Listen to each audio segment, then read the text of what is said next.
Hi everyone, today I have a small little tutorial for you on how to add a calendar to your Google Sheets. So from this home page in Sheets, you want to click on Data, you want to click on Data Validation.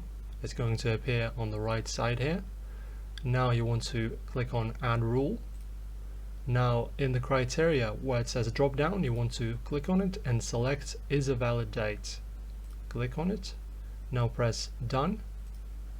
And now wherever you click, if you double click, as you can see, it shows you a little menu where you can choose a date.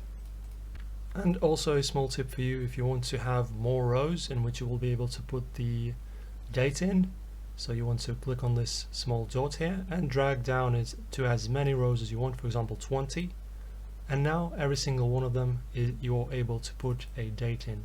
As you can see, wherever I click, I get this option to put a date. Thank you guys for watching, subscribe to the channel, leave a comment, press the like button, and I will see you in the next video.